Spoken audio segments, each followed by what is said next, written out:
This video is brought to you by Pet Sematary. Watch it on digital June 25th and on 4K Ultra HD, Blu-ray, and video on demand July 9th. Some scenes are so scary they remain forever paused in our subconscious. Welcome to WatchMojo, and today we're counting down our picks for the top 10 most paused horror movie moments. For this list, we're taking a look at moments in horror movies that made audiences hit the pause button because they were blink and you'll miss it fast. Since some of these moments tie into key plot points, a spoiler alert is now in effect. Number 10. Pop Goes Pazuzu, The Exorcist. Although Regan McNeil is the face of this groundbreaking horror film, the demon possessing her, Pazuzu, actually makes a couple of fleeting appearances. During Father Karras's haunting dream, Pazuzu rears its grisly head from out of the darkness. The edit goes by so quickly, however, that audiences tend to second-guess what they saw, frightening them on a subconscious level. In the film's director's cut, Pazuzu also pops up when Regan gets an uncomfortable medical exam. Later, as the lights start to flicker in the kitchen, Pazuzu briefly emerges next to Chris's head. With a pale face, twisted teeth, and fiendish eyes, Pazuzu can send chills throughout the theater even when he's on screen for a mere second.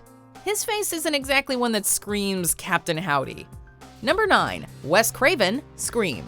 When Wes Craven directed A Nightmare on Elm Street in 1984, many deemed it his horror magnum opus. Over the following decade, though, horror movies in general started to become over-reliant on cliches. Even the Elm Street sequels were widely hit and miss. Freddy, that's right.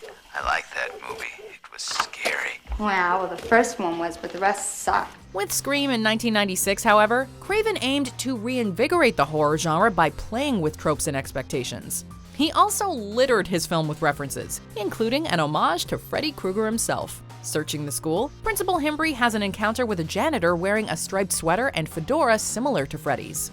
Fred the janitor is played by Wes Craven himself, a detail you will likely miss without the pause button. Damn little shits. What'd you call me? Huh? Not you, Fred.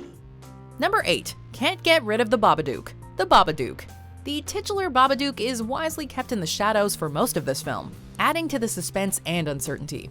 Even when the Babadook shows up in person, we only get a few glimpses of his ghastly face. Arguably the most chilling encounter with the boogeyman occurs one night when the sleep-deprived Amelia hears her bedroom door creak open. Crawling across the ceiling, the Babadook lingers for a moment and then leaps down at the bed. In a flash, we're given an up-close look at the Babadook, albeit only for a second. With black teeth, a white face, and dead gray eyes, the Babadook is every bit as terrifying as his pop-up book suggests, leaving the audience feeling like they've seen a ghost. Number 7. Monster Mash, Cloverfield. Clover isn't the only massive monster who causes mass destruction in this found footage flick. The filmmakers work in a couple of clever cameos from iconic movie monsters. Although these creatures are towering in size, their screen time is limited. In one frame, the giant ants from 1954's Them are visible. Later, when the characters are navigating through the subway, the beast from 20,000 Fathoms appears. Finally, as our heroes crash land in a helicopter, King Kong fends off airplanes atop the Empire State Building. Also, if this logo is any indication, the Dharma Initiative from Lost might have been connected to the attack on New York. Both have producer J.J. Abrams in common. Maybe Clover even knows the smoke monster. Number 6. Jigsaw Puzzle Pieces, Saw. Billy the Puppet from the Saw franchise has proven so popular that James Wan snuck him into a few other movies. In Dead Silence, Billy is grouped in with Mary Shaw's puppet collection, and in Insidious, his face is doodled on a chalkboard. The man behind Billy is John Kramer, also known as the Jigsaw Killer. In the original Saw, Kramer's true identity isn't revealed until the very end. One little detail, however, gave away Kramer's secret much earlier. His name is John. Dr. Gordon. He's a very interesting person.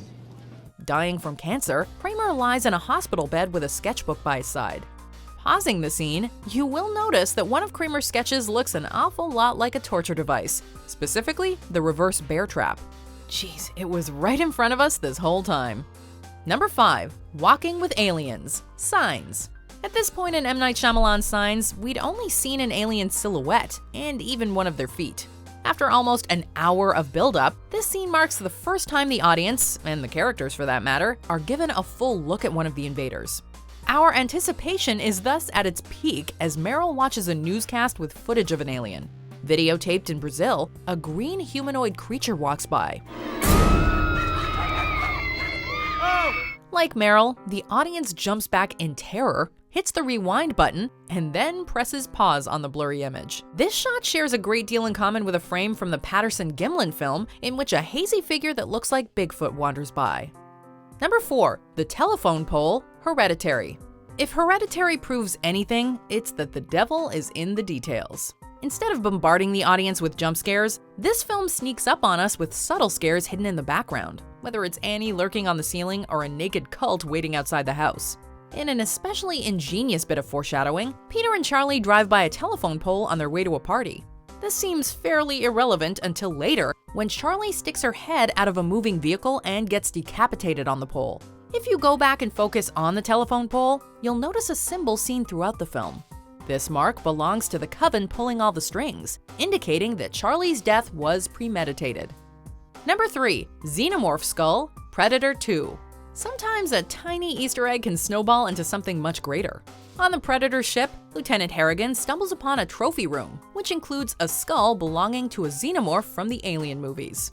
Astute viewers who caught on to this reference immediately started to theorize ways the Alien and Predator franchises could be linked. Although an Alien vs. Predator story had been published in a Dark Horse comic several months earlier, it was this paused movie moment that really got fans excited. In the years that followed, we not only saw more AVP comics, but novels, video games, and board games as well. However, it would take 14 years to get a theatrical crossover movie. Number 2. Wouldn't even harm a fly, Psycho. Why, she wouldn't even harm a fly. Throughout this masterpiece from Alfred Hitchcock, we're not sure how to feel about Norman Bates. Is he a nice guy who got roped into a bad situation, or is there something more sinister lurking behind the shower curtain? In the end, it's revealed that Norman had a murderous split personality modeled after his mother. Even then, it's hard to say if Norman's mental condition makes him more menacing or more sympathetic. But I couldn't allow them to believe that I would commit murder. The final shot of Norman perfectly sums up the character, although you're inclined to miss a key detail without the pause button. As Mother's skull begins to appear across Norman's face, we see both the mild-mannered man who lost himself to insanity and the monster festering within that cannot be tamed. Before we get to our top pick, here are some honorable mentions.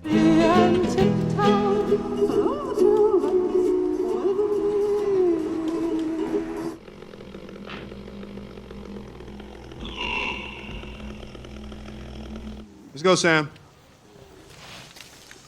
Come on.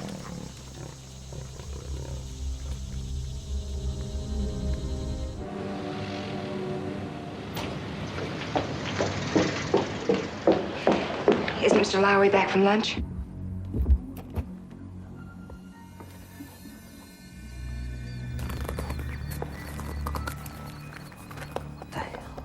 Not quite at the end yet. Almost there though. Just be sure to subscribe to our channel and ring the bell to be notified about our latest videos. Alright, back to business. Number 1. The Whiteboard, The Cabin in the Woods. This lovingly crafted horror comedy claims our top pick for packing so much into a single scene that requires a pause button to catch every detail. We have a winner! It's the Buckners, ladies and gentlemen! Although it's ultimately decided that zombies will invade the cabin, there were several other candidates on the table, ranging from mainstream monsters like vampires to unconventional horror creatures like the Sugar Plum Fairy. But this is zombie redneck torture family, see? They're entirely separate species. Some of the ghouls listed sound tailor-made for spin-off movies, such as Reptilius, The Bride, and The Huron. While these creatures don't take part in the initial attack on the cabin, many of them pop up during the climactic purge. Some are even alluded to in the cellar. Studying the whiteboard, the audience is encouraged to go through the entire movie and try to spot each monster. This video is brought to you by Pet Sematary. Watch it on digital June 25th and on 4K Ultra HD, Blu-ray, and video on demand July 9th. Check out the trailer here.